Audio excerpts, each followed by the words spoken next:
안녕하세요. 저는 아들 한 명 키우고 있는 40대 초반의 이혼녀입니다. 얼마 전 이혼하고 홀로 살게 됐죠. 첫 단추를 잘 끼워야 한다는 말 다들 아실 거예요. 저는 그 첫 단추를 잘못 끼우는 바람에 결국에는 이렇게 이혼을 하게 됐네요. 결혼 전 저는 고졸의 공장 생산직에서 일하고 있었어요. 남편과 만나게 된 건 30 초반이었죠. 그 당시에는 저도 이런 지긋지긋한 곳에서 벗어나서 제 가게 차려보려고 악착같이 일했어요.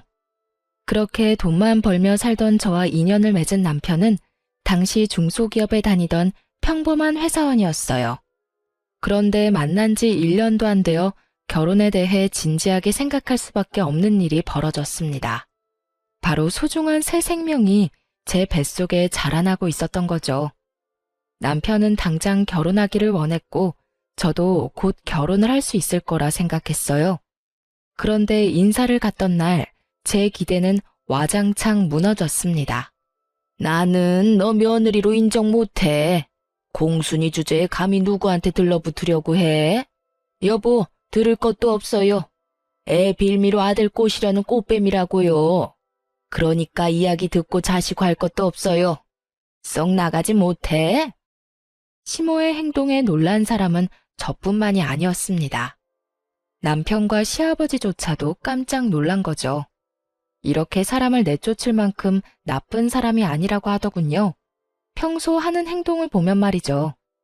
평상시에는 교양 있고 봉사도 하며 착하게 사는 사람처럼 보였지만 실제로는 학력과 집안을 엄청 따지는 사람이었더라고요.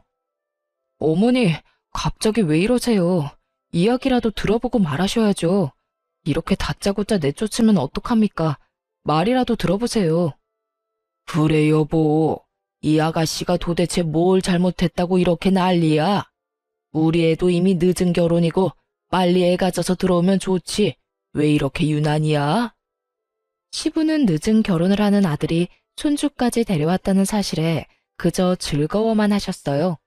내심 노총각으로 늙어서 손주 하나 못 보는 거 아닌가 하는 걱정을 많이 하셨던 것 같아요. 그렇지만 시모는 눈 하나 깜짝하지 않고 저를 천하의 나쁜 꽃뱀으로 몰아갔어요. 임신을 해서 결혼을 한다는 것 자체가 얼마나 교양 없는 짓이에요. 분명히 우리 아들 돈 보고 임신 노렸을 거예요. 그런 애를 어떻게 받아줘? 임신이 저 혼자 하고 싶다고 되는 건 아니잖아요.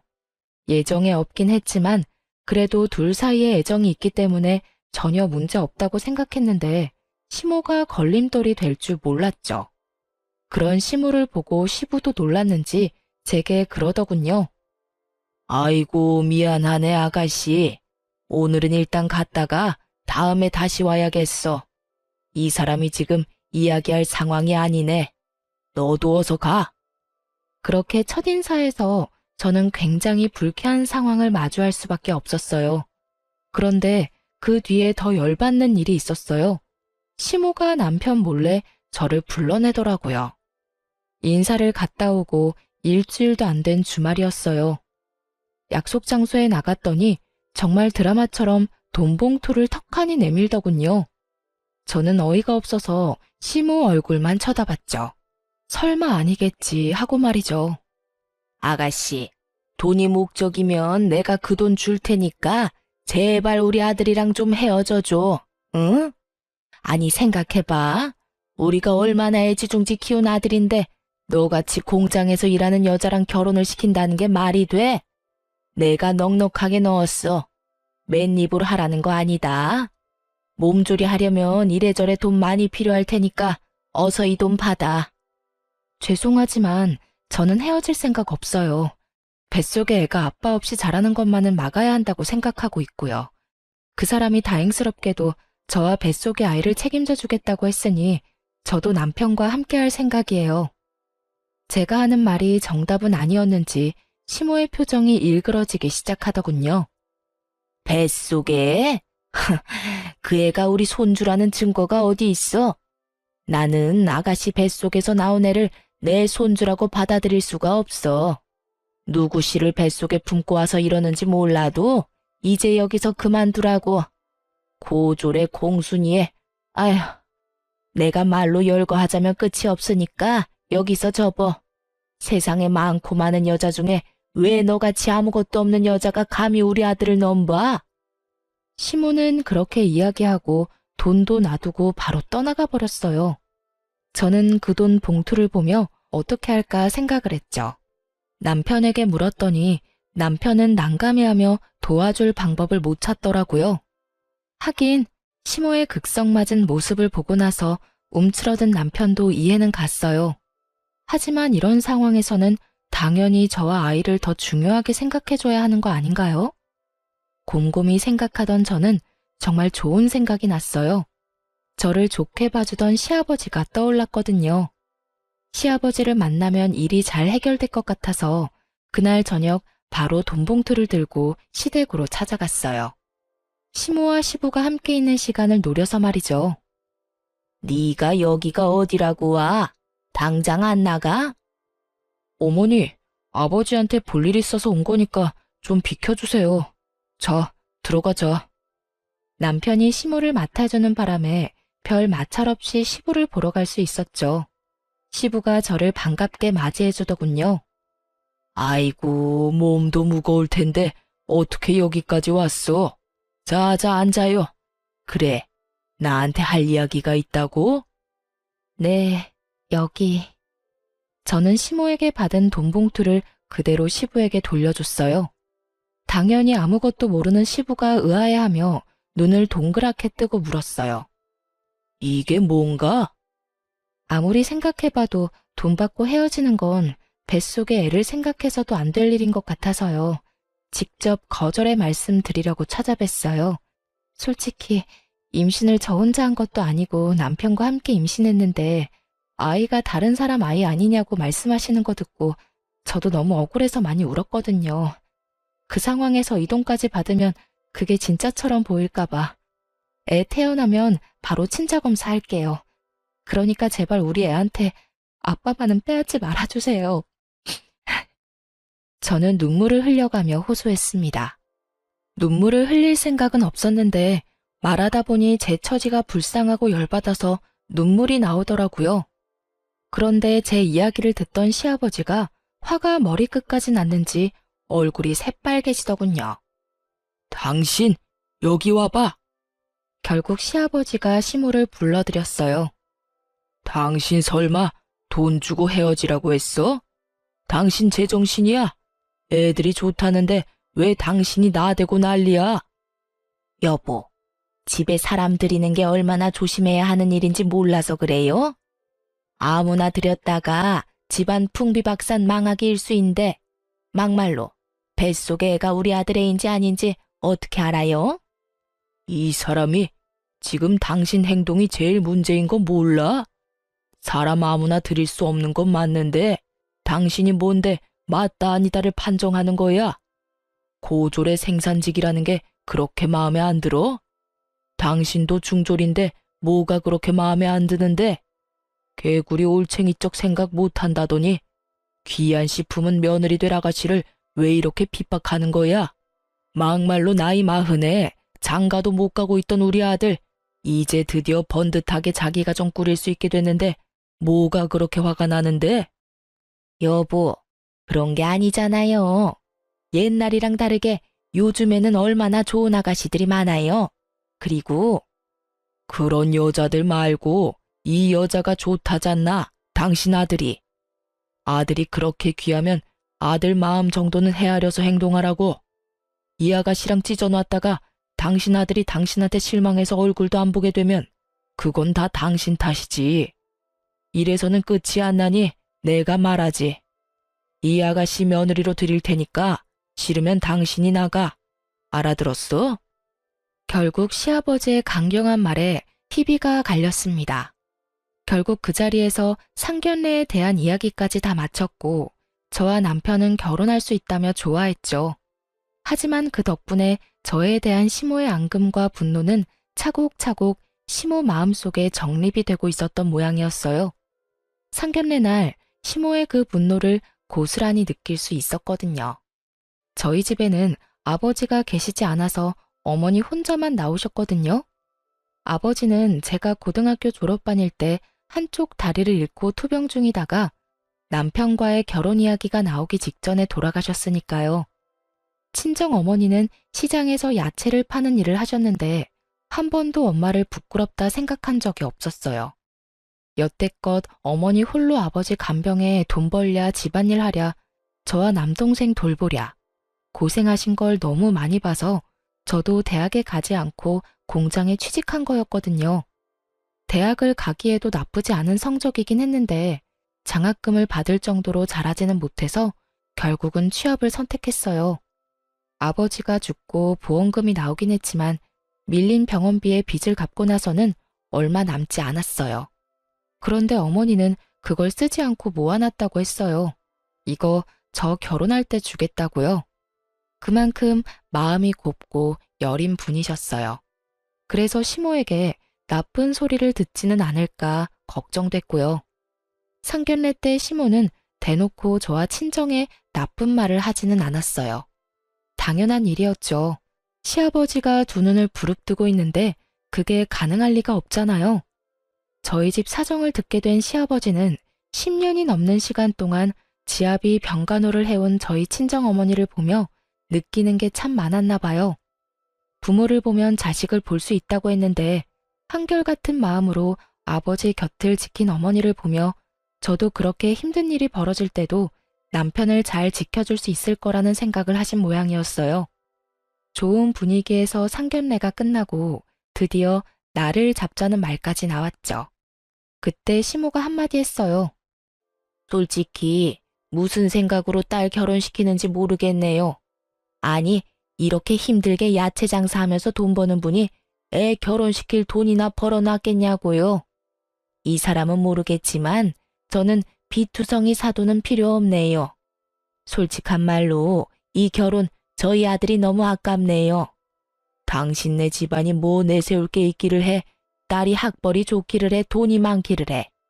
여러모로 우리랑은 격이 안 맞는 집안이라고요.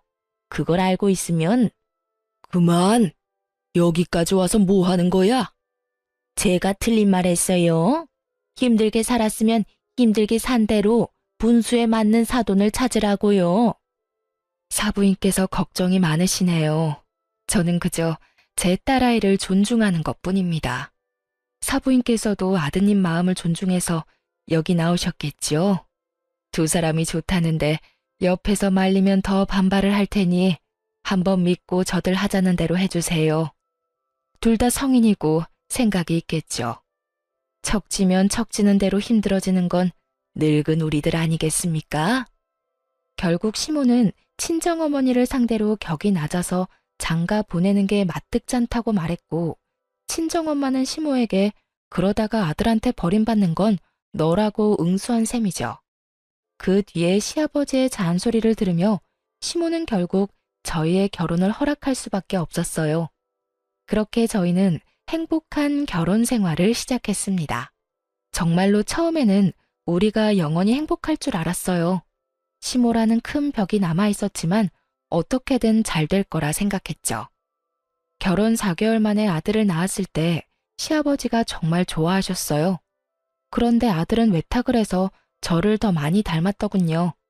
그러자 시모가 냉큼 친자 검사를 해야 한다며 아들 세포를 채취해 가더군요. 시아버지가 정신이 있는 여자냐며 호통을 치는데도 시모는 그거는 절대 양보 못한다며 버티더군요. 그때 정말 기분이 더러우면서도 그래, 해볼 테면 해봐라 하는 그런 마음이었어요. 그 애가 남편 애라는 건 변함이 없는 사실이니까요. 그래도 시모가 중간에 무슨 수작을 벌일지 몰라 남편에게 부탁해서 직접 시부모님을 다 모시고 가라고 했어요. 그리고 그렇게 유전자 검사 결과가 나왔는데 역시나 남편의 친자임이 확실시 된 거죠. 결과가 나오고 시아버지가 시모에게 그랬어요. 이거 봐. 우리 손주라고 내가 말했잖아. 결국 시모도 그 결과에 대해 아무런 딴지를 걸 수 없었어요. 그 일로 시모의 입지는 현저히 줄어들었고 시아버지는 저와 손주인 제 아들을 어지간히도 예뻐하셨어요. 처음에는 시모가 너희들끼리 알아서 살라고 했는데 손주에 감동받으신 시아버지께서 본인 명의 아파트를 흔쾌히 신혼집으로 빌려주셨거든요. 그렇게 꽤나 순탄했던 결혼 생활도 5년 차에 접어들 때였어요. 하루는 남편이 급히 와서 제게 조심스럽게 말을 꺼냈어요. 사실 엄마 몰래 아버지가 이 집을 우리한테 증여해 줄 모양이야. 증여? 갑자기? 아무래도 우리 아들 엄청 귀하게 여기시잖아. 그래서 그런 것 같은데 그 증여세를 내야 하거든? 근데 증여세가 거의 8천 정도 나오는데 당신이 그 돈 좀 빌려주면 어떨까 싶은데. 내가 당신한테 맡겨둔 돈 3천이랑 당신이 모은 돈, 그리고 나머지는 대출 좀 쓰면 될 것 같은데. 안 돼? 그게 사실은 내가 당신이 맡겨둔 돈 불려보려고 주식했다가 좀 많이 날렸거든. 지금 남은 돈이 얼마 없어. 당신 미쳤어? 그 돈이 어떤 돈인데 그걸 홀라당 날려먹어. 게다가 내 돈이잖아. 당신 돈도 아니고. 뜬금없는 남편의 고백에 제가 화부터 냈어요. 제 돈을 3천만 원을 날려먹었다는데 가만히 있을 여자가 어딨나요? 게다가 그런 주제에 돈을 빌려달라니. 화를 냈는데 남편이 천연덕스럽게 말을 꺼내더군요. 그러니까 미안하다고 이야기했잖아. 잘 들어봐. 당신 어머님이 가지고 계신 돈 있잖아. 당신한테 주기로 했다던 1억. 그거 빌려주면 내가 이 아파트 공동명의로 지분을 반틈 나눠줄 테니까. 어때? 1억 3천 내고 5억짜리 아파트 지분 가져가는 게 더 남는 장사 아니야? 그 1억은 아버지의 사망보험금에서 나온 돈이었어요. 온전히 따지자면 제 돈이 아니라 어머니 돈이었고요. 어머니가 저에게 주신다고 이야기는 하셨지만 제가 받지 않았던 돈이기도 하죠. 지금에 와서 어머니에게 달라고 하기에도 애매한 상황이었어요. 게다가 제 돈을 다 날린 주제에 저희 어머니 돈까지 빌리려는 남편을 보니 화가 나서 난리를 치고 싶었지만 이 아파트를 증여해준다는 말에 귀가 솔깃해진 건 어쩔 수 없는 일이었어요. 솔직히 제 돈 3천만 원을 다시 어떤 형태로든 돌려받을 수 있다는 생각이 들기도 했고요. 그런데 무턱대고 돈 빌려주는 것도 믿음직스럽지 않았어요. 언제 또 제 뒤통수를 칠지 모르니 저는 남편에게 한 가지 제안을 했어요. 그럼 우리 엄마한테 빌리자. 당신 명의로 차용증 쓰고 빌려. 뭐? 그냥 가져다 쓰면 되잖아. 무슨 차용증까지 써? 어차피 그냥 우리한테 줘도 5천만 원 넘으면 증여로 보니까 그에 대한 세금도 내야 한대. 그러니까 빌리는 걸로 하고 매달 용돈 드리는 걸로 차감하면 되잖아. 항상 용돈은 드리고 있으니까. 남편이 곰곰이 생각해 보더니 나쁘지 않은 생각이다 싶었는지 수락을 하더군요. 그렇게 친정엄마에게 1억을 빌렸어요. 그 돈을 받고 나오는 길에 남편은 절대로 시모가 있는 곳에서는 증여에 대해 말하지 말라고 하더군요. 그리고 며칠 뒤에 남편이 문서 하나를 사진으로 찍어서 보냈더라고요. 신혼집에 우리 둘 공동명의로 된 등기부 등본이었어요. 저는 한 차례 마음을 놓을 수 있었어요. 이로써 이 집안에서 제 위치가 좀 더 안정됐다는 생각이 들었거든요. 사실 제가 이런 것에 관심을 가지게 된 건 모두 시모 때문이었어요. 시모는 결혼 후부터 이혼할 때까지 저를 며느리라고 다른 사람에게 소개한 적이 단 한 번도 없었어요. 시아버지가 없을 때 시모의 친구들이나 친척들에게는 단 한 번도 저를 며느리라고 소개하지 않았거든요. 처음에는 이것도 시간이 지나면 고쳐지겠지 싶었어요. 그리고 저도 시아버지가 없는 자리에는 나가지 않았고요. 그런데 하루는 시모의 친구 아들이 결혼을 하게 돼서 두 분이 결혼식에 가게 됐는데 시아버지가 당일 급한 일이 생겨 가지 못하게 됐어요. 시모가 차를 몰 줄 몰라서 타 지역에서 하는 결혼식장까지 가는 게 너무 힘들다며 저희에게 부탁하더라고요. 남편에게 이야기했지만 하필 남편도 그날따라 바쁜 일이 있어 가지 못하고 저와 시모 이렇게 둘만 가게 된 거였죠. 솔직히 안 가고 싶은 마음이 가득했지만 어쩔 수 없이 나간 자리였어요. 어머, 어서 와. 잘 지냈지? 함께 온 이 사람은 누구야? 너 딸은 없었잖아. 며느리? 아니야. 그냥 우리 집에서 일하는 사람이야. 오늘 차 태워줄 사람이 없어서 데리고 왔어. 아, 그래. 그 이야기를 뒤에서 듣고 있는 제 심정이 어땠는지 다들 짐작이나 하실 수 있을까요? 저는 수치심과 분노로 미쳐버리겠더라고요. 남의 잔치를 망칠 수 없으니 집에 가려고 나왔을 때 시모에게 따졌어요. 어머니, 아무리 제가 미워도 며느리예요. 그런데 어째서 친구분한테 제가 며느리라고 말씀을 안 하시는 거예요? 도대체 언제까지 저를 외부 사람 취급하시려는 거냐고요. 당연히 내가 널 며느리로 취급하지 않으니 넌 외부 사람이지. 내가 언제 너 며느리라고 인정한 적 있어? 단 한 번도 없어. 어머님이 이럴 때마다 제가 얼마나 억장이 무너지는지 아세요? 너 힘든 거랑 나랑 무슨 상관이니? 내가 하지 말라는 결혼했으면 이 정도는 네가 감당해야 하는 일이지. 그리고 너 그렇게 따박따박 어른들 말에 말대꾸하는 건 누구한테 배워먹은 짓이니? 네 엄마가 그렇게 가르쳤어? 이래서 없는 집 자식들은 안 되는 거야, 응? 위아래 구분도 없지. 예의라고는 눈꼽만큼도 없지. 이러니 내가 부끄러워서 어디 가서 이야기를 못해. 네가 내 며느리라고. 시모의 말에 진짜 돌아버리겠더라고요. 남편과의 그 결혼 기간 동안 시모는 전혀 변한 게 없더군요. 결국 내려오는 내내 저는 화난 얼굴을 하고 있을 수밖에 없었어요. 그런데 더 어이없는 일이 그 다음에 일어났어요. 차 안에서 저와 한 차례 언쟁을 하고 난 뒤 시모가 어디론가 전화를 걸더군요. 네, 사부인. 제가 너무 어이없는 경우를 당해서 전화드려요. 어떻게 자식을 키우면 이렇게 아나무인에 무례한 사람으로 키울 수가 있어요? 우더른한테 두 눈 똑바로 뜨고 따지지를 않나. 어른 하는 일에 참견하면서 말대꾸를 하지를 않나. 아무리 시아버지가 오냐오냐 해준다 해도 시어머니에게 이러는 건 아니죠. 자식을 잘못 키웠으면 부모가 책임을 지는 법이잖아요.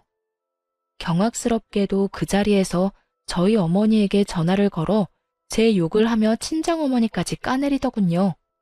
지금 뭐 하시는 거예요?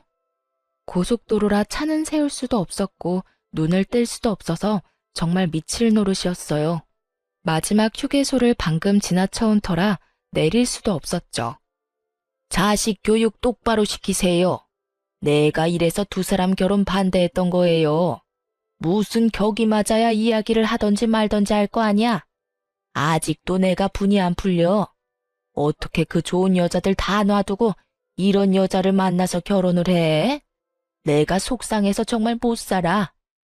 마지막에는 거의 저희 어머니에게 호소를 하더군요. 왜 아들이 저와 결혼을 했는지 모르겠다면서요. 부글부글 끓는 제 마음을 아는지 모르는지 시모는 도착하자마자 말할 틈도 주지 않고 차에서 내려버리더군요. 그날 저는 남편에게 따졌어요. 나 어머님 때문에 미치겠어. 당신이 어떻게 좀 해줘. 어머님이 친구분 앞에서 나를 뭐라고 불렀는지 알아? 우리 집에서 일하는 사람이래. 며느리라고 말도 안 하셔. 그래서 내가 답답해서 몇 마디 했는데 우리 엄마한테 전화해서 자식을 어떻게 키웠냐고 난리까지 피우시잖아. 나한테 이야기해도 내가 어떻게 해줄 수 있는 부분도 아니고 솔직히 두 사람 일인데 둘이서 해결하는 게 맞지 않을까? 미적지근하게 이야기하는 남편을 보며 속에서 울분이 터지고 말았죠. 내가 싫다고 한다면 어쩔 수 없어. 그런데 그렇다고 왜 죄 없는 우리 엄마까지 그런 소리를 들어야 해? 당신이 이런 식으로 미지근하니까 우리 엄마한테까지 피해가 오잖아. 아니, 나를 이렇게 쪼아댄다고 해서 뭐가 해결되는 게 아니잖아. 우리 엄마를 내가 이길 수 있는 것도 아니고. 요새 바쁜 일도 많고 승신 앞두고 있어서 바쁜데 당신한테 이런 소리까지 들어야 해? 알아서 해결할 일은 알아서 해결 좀 해. 나한테 부탁 같은 거 하지도 말고. 정말 어이없게도 남편 놈은 그렇게 말하고는 집을 나가버리더군요. 그러고는 시댁에서 자고 바로 회사로 간다고 하더군요. 미치겠더라고요. 우리 엄마를 괴롭힌 시모를 용서하기도 싫었고 저런 어이없는 소리를 한 남편도 용서하고 싶지 않았어요. 심각하게 이혼을 해야 하나 고민할 정도까지 온 거죠. 그래도 아이를 생각하니 그럴 수는 없었어요. 그래서 제 직장 탓이라는 생각을 하며 하고 있던 공부에 박차를 가했어요. 이미 2년 전부터 이직을 생각하며 공부 중이었고 1년 전 시험에서 1차를 합격하고 2차를 준비 중이었어요. 그리고 심호와 언쟁이 있고 한 달 뒤쯤에 결국 2차까지 합격해서 성공적으로 이직을 할 수 있었어요. 직장이 달라지면 심호의 행동도 바뀌지 않을까 싶었는데 바뀌는 건 없었어요. 그래도 조만간 바뀔 것이라는 믿음을 가졌어요. 그러다가 그날이 왔죠. 제 인생이 확 바뀐 날 말이에요. 그날은 제 조카의 재롱잔치가 있던 날이었어요. 남동생은 처와 일찍 사별하고 어린 조카를 혼자 키우고 있었거든요. 재롱잔치를 꽤 크게 하는 어린이집이었는데 가족들 4명까지 참석할 수 있다고 했답니다. 동생이 그날 일이 생겨 재롱잔치를 못 가니 어머니에게 부탁을 했어요. 그리고 부탁받은 어머니가 제게도 연락을 한 거죠. 그렇게 친정엄마와 저, 우리 아들까지 셋이서 조카의 재롱잔치에 참여했어요. 남편에게는 굳이 이야기하지도 않았고 이때쯤에는 남편의 잦은 야근과 출장으로 얼굴 보고 이야기할 시간도 없었고요. 그냥 조카 보러 간다고 이야기만 하고 나와서는 재롱잔치에서 열심히 동영상을 찍고 있었어요. 동생에게 보여줄 생각에 정말 열심히 찍고 있었어요. 그렇게 잔치가 끝나고 가족들이 와서 아이들을 데려가는 시간이 찾아왔죠. 그런데 옆에 있던 제 아들이 갑자기 아빠? 하더니 뛰어가더군요. 혼자 뛰어가는 애를 둘 수 없어 쫓아간 저는 참담한 광경을 목격하게 됐어요. 우리 아빠야. 아니야, 내 아빠라고. 한 남성을 사이에 두고 우리 아들과 아들보다 조금 어린 여자아이가 서로 자기 아빠라며 싸우고 있는 장면이었죠. 처음에는 해프닝이라고 생각했어요.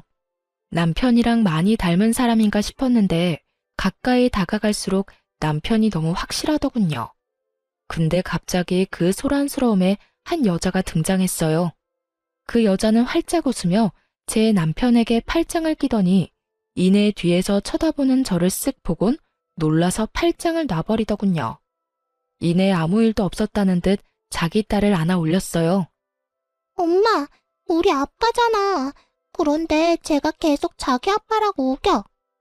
그 여자의 딸이 그렇게 말하는데도 그 여자는 자기 딸에게 아무런 말도 없이 굳은 표정으로 순식간에 사라지더군요. 옆에서는 수군거리고 난리가 났어요. 그 빵집에서 일하는 애 엄마 아니야? 재롱잔치에 이게 무슨 난리야? 설마 불륜이었어? 아니, 애 재롱잔치에 불륜남 데리고 오는 사람이 어딨어? 아니겠지. 근데 왜 저기서 도망가? 자기가 떳떳하면 네 아빠 아니란다 하고 알려줘야 하는 거 아니야? 수군수군 들려오는 소리를 놔두고 뛰쳐나가고 싶었지만 제 아들 때문에 그것마저도 할 수 없었던 제 기분을 다른 사람들은 짐작도 못할 거예요. 남편 앞에 와서 저는 남편을 조용히 쳐다봤어요. 아무 말도 안 하고. 그랬더니 남편 얼굴이 하얗게 질리기 시작하더군요. 저는 아들에게 말했어요. 남편이 들을 정도로 크게. 아들, 저 사람 네 아빠 아니야. 가자. 이 자리에서 당장이라도 남편을 추궁하려고 했지만 애들이 보는 앞이잖아요. 그래서 참았어요. 초인적인 힘을 이용해서. 그리고 집에 돌아오는 길에 남편에게 연락했어요. 전화를 안 받더군요. 그래서 문자를 보내놨어요. 당장 집에 들어와서 설명하라고요.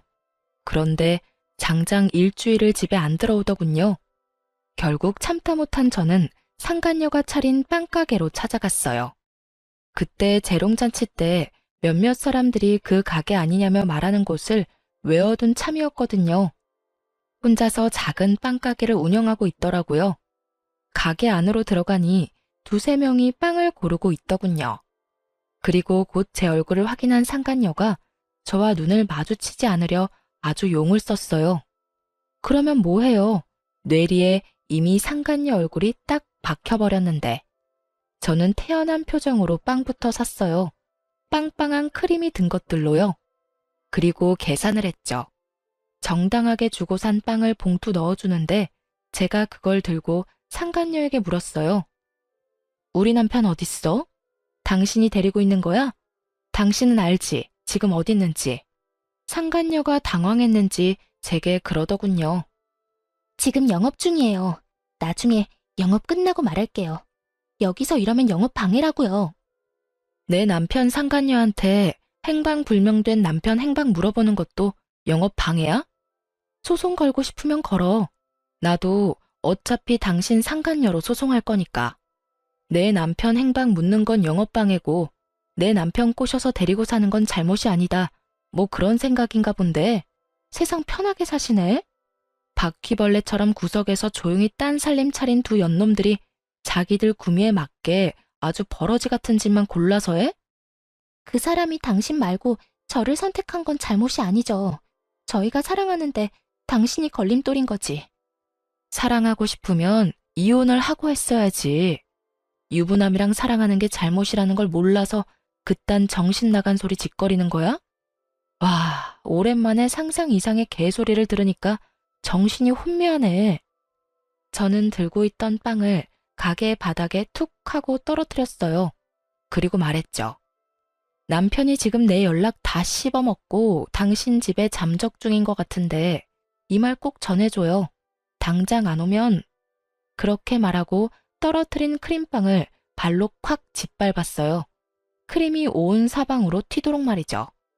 이렇게 될 거라고. 상간녀가 주변 눈치를 보며 낮게 소리를 지르더군요. 걔 지금 뭐 하시는 거예요? 뭐가 잘못됐어? 내가 내 돈 주고 산 빵이잖아. 기분 더러워서 못 먹겠다는데 그게 무슨 잘못이야? 그리고 한마디 하는데 네가 나한테 한 짓이 이런 짓이야. 내 인생 이따위로 바닥에 떨어뜨려서 짓밟았잖아. 네 인생도 나랑 똑같이 바닥 쳐보면 내 기분이 어떤지 이해하겠지. 더러운 년이 만든 빵, 반품 필요 없으니까 뒷수습도 알아서 해. 그렇게 난리를 피우고 나오는데 제 뒤로 우르르 손님들이 빈손으로 나와버리더군요. 문제 있는 빵집이라 생각한 모양이었어요.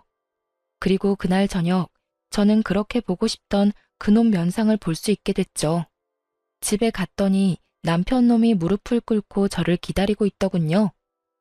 우와, 상간녀 가게에서 행패 부리는 거 못 참았나 봐.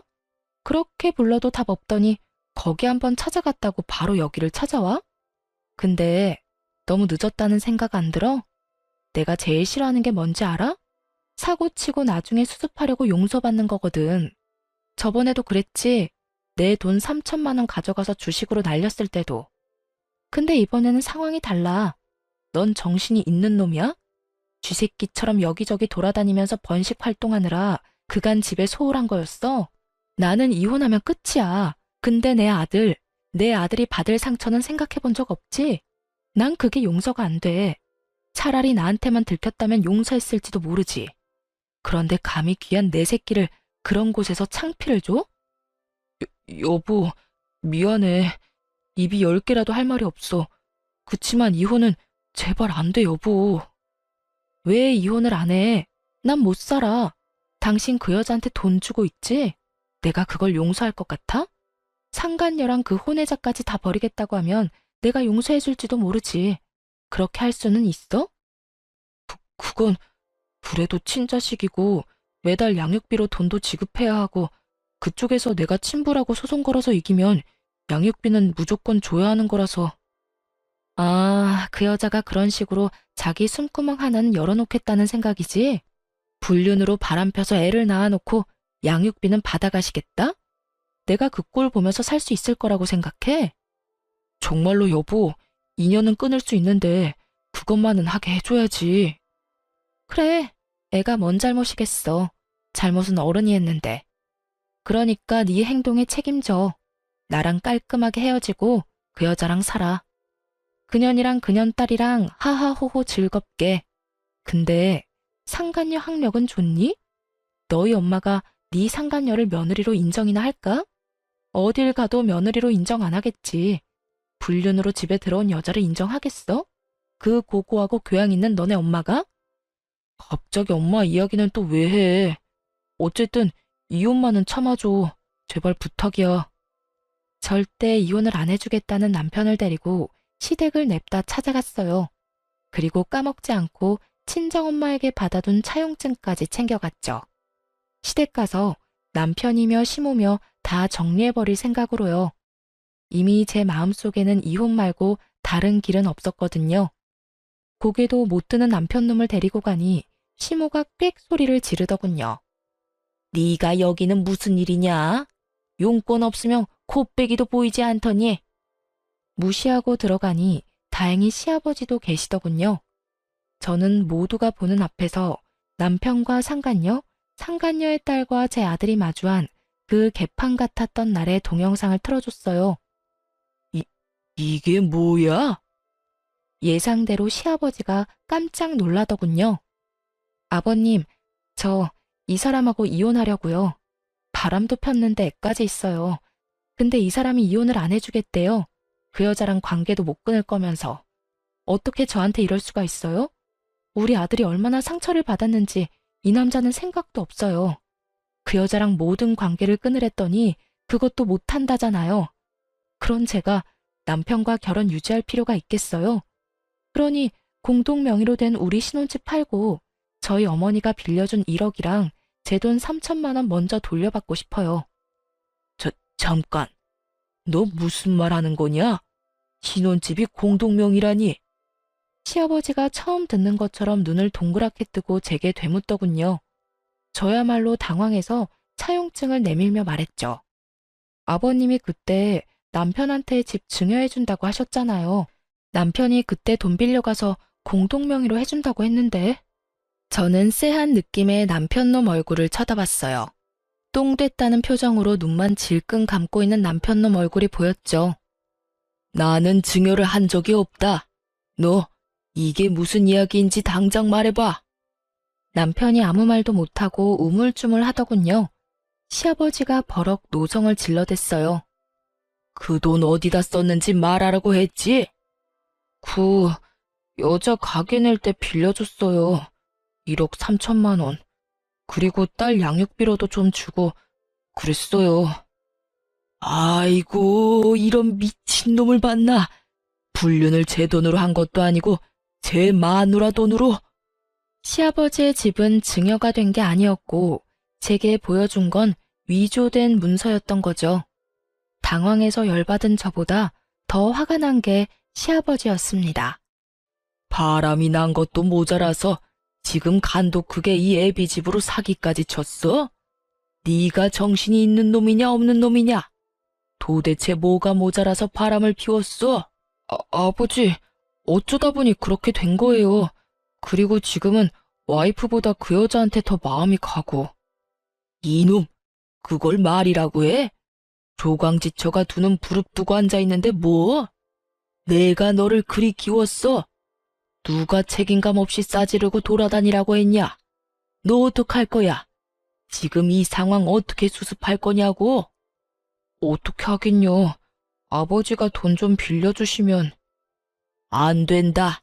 절대로 못 빌려줘. 네가 알아서 처리해. 왜 네가 싸지른 똥을 내가 치워야 한단 말이냐? 아유, 여보. 헤어지고 싶다는데 그냥 헤어지게 내비둬요. 왜 당신이 화를 내요? 얘네 결혼할 때 당신이 아들이 좋다는데 결혼시켜주자고 그랬잖아요. 이제는 아들이 싫다는데 그럼 당신 논리대로 이혼 도와줘야죠. 시모는 이 상황이 아주 신나서 열심히 나오는 대로 짓거리더군요. 그 꼴을 보기 싫었던 저는 시모에게 말했죠. 어머님은 저희 어머니한테 들을 말 있으시잖아요. 당장 통화시켜드릴까요? 제 말에 시모가 어이없다는 표정으로 저를 보더군요. 갑자기 사부인에게 전화를 왜 하니? 남편이 불륜을 저질렀잖아요. 그렇게 나쁜 짓을 했는데 그럼 저희 어머니한테 전화를 하셔서 사과해야죠. 너희 일은 너희가 알아서 하는 거지. 어째서 내가 사부인한테 전화를 해? 어머님께서 저번에 친정어머니께 전화하셔서 막말하셨잖아요. 제 학력이 낮아서 어디 가서 며느리라 말하기 부끄럽다고 윽박질렀잖아요, 우리 엄마한테. 고속도로 위에서 자식 교육 똑바로 시키라고 전화한 거 기억 안 나세요? 기억나게 해드릴까요? 블랙박스 녹음본도 있는데. 제 말에 시아버지가 깜짝 놀라더군요. 시모는 제 말에 시부 눈치만 보고 있고요. 너는 왜 그런 말을 여기 와서 해? 이혼하려면 곱게 헤어지면 될 거 왜 여기 와서 설쳐? 나가. 당장 나가서 너희들끼리 이혼을 하든 말든 마음대로 해. 당신 설마 지금 한 말이 다 사실이야? 지금 사부인에게 그런 짓을 한 게 진짜냐고? 여보, 그게, 아니, 며느리가 먼저 사람 속을 긁잖아요. 그래서 제가 화가 나서 사부인한테 한마디 했죠. 그게 무슨 잘못이라도 돼요? 자식 잘못 키웠으면 잘못 키운 사람이 욕먹는 거야 당연한 거고. 당연? 뭘 어떻게 생각하면 그게 당연한 일이 되는 거야? 아이고, 마누라며 아들이며 갑자기 이게 다 무슨 일이야? 그렇게 교양거리더니 당신 교양은 어디다 팔아먹었어? 자기가 뭘 잘못한 건지도 모르고 감히 나한테 큰 소리를 쳐? 내가 미쳤지. 저런 인간들도 가족이라고 여태까지 그 고생을 하며 먹여 살렸다니. 나가. 당장 나가. 그리고 아들 너는 그 집에서도 나가. 공동명의? 증여? 네가 뭔데 마음대로 내 집을 증여했다고 사기를 쳐? 둘 다 꼴도 보기 싫으니까 이 집에 2번 다시 올 생각하지 마. 그렇게 시아버지는 시모와 남편을 쫓아냈어요. 시아버지는 저에게 이혼을 허락하며 한 가지 말해줬어요. 합의 이혼하면 위자료 명목으로 우리가 살던 그 신혼집을 주시겠다고요. 저를 위해서라기보다는 손주를 위해서인 것 같았어요. 실망시킨 남편보다 앞으로가 기대되는 손주에 대한 사랑이 더 큰 모양이었어요. 그렇게 쫓겨난 남편과 시모는 상간녀 집으로 간 모양이었어요. 시아버지가 꽤나 강경했거든요. 저는 시모 성격 생각하며 상간녀가 버틸 수는 있으려나 싶었네요. 그리고 협의 이혼을 하면서 시부가 제게 신혼집 소유권 이전을 해줬어요. 그걸 저한테 준 걸 어떻게 알았는지 남편과 시모가 시댁으로 찾아와서 따지더라고요. 그날 마침 아들과 시댁에 있었던 저도 그 사람들의 당황한 모습을 그대로 다 봤죠. 개거품 제대로 물더라고요. 아버지, 왜 그 집을 저 사람한테 줘요? 그냥 1억 3천의 위자료만 주면 끝인데. 그래요. 그 집이 어떤 집인데 한두 푼 하는 것도 아니고 자그마치 5억이나 되는 비싼 집을. 조용히 안 해? 조용히 하긴 뭘 조용히 해요. 당신 혼자 독단으로 처리할 일 아니라고요. 엄마 말씀이 옳아요. 아버지, 우리가 이해할 수 있도록 설명은 하셔야 될 거 아니에요. 내가 번 돈으로 내가 산 집이야. 내가 어떻게 쓰던 내 마음이고. 그리고 너 지금 당장 1억 3천 마련할 수나 있냐? 돈도 없는 놈이 도대체 무슨 배짱으로 그 집에 대해서 이래라 저래라야? 네가 내야 할 돈 내가 내고 있는 거 안 보이냐? 네가 친사고 수습하면서 내가 설명까지 해야 돼? 넌 눈이 없어 귀가 없어. 이렇게까지 하는 거면 알아들어야 할 거 아니야? 아버지. 그리고 당신도 집에서 분란만 일으키는 인간이 내 재산에 무슨 관심이야? 그리고 내가 그 집 준 거에는 당신이 내야 할 위자료도 있는 거 알고 있어?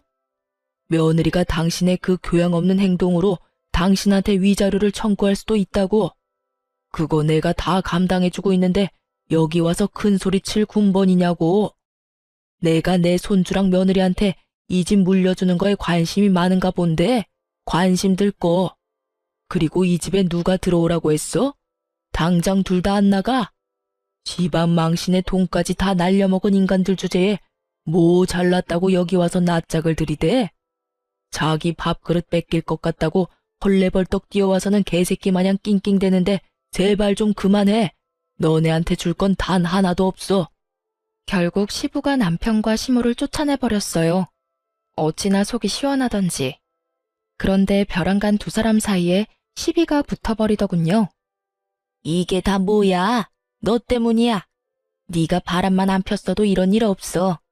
아니, 처음부터 그런 여자랑 결혼만 안 했어도 이런 일 없었을 거라고.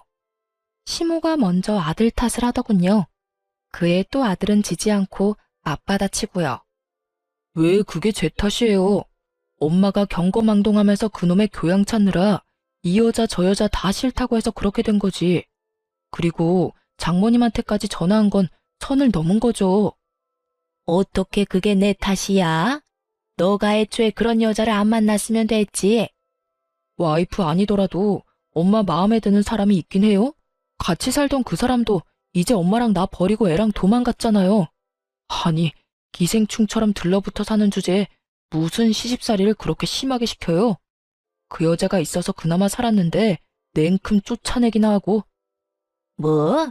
어이가 없어서 네가 왜 그런 여자들만 만나는 거지? 너한테 문제가 있는 거라는 생각은 안 해봤니? 네 배로 나았지만 참 나쁜 놈이야 너도. 내가 이렇게 애지중지 키웠는데 결국에는 엄마 탓이지? 엄마가 잘못했으니까 탓을 하는 거죠.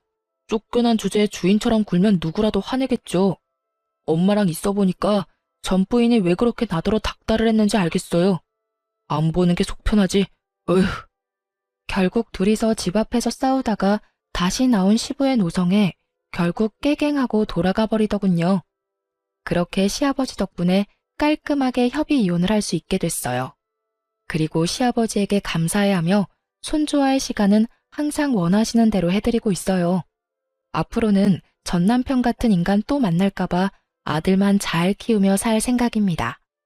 아들도 아버지의 행동에 대해 상처를 많이 받아서 이런 상황에 제가 연애나 하고 돌아다니면 더 깊은 상처를 받을까봐 각별히 조심하고 있어요. 뭐 너무 크게 되어서 남자 만날 생각도 없지만요. 쓰고 보니 참 제 인생도 파란의 연속이구나 싶긴 하네요. 그래도 사람이 살다 보면 굴곡진 인생도 사는 법이고 저만 그렇지는 않을 거라는 생각도 들어요. 저보다 더 황당한 경험을 하는 분도 계실 거고요. 저 같은 사람도 있고 어떻게든 극복했다는 걸 알려드리고 싶어서 제 이혼 사연 써봤어요. 글 읽어주셔서 감사합니다.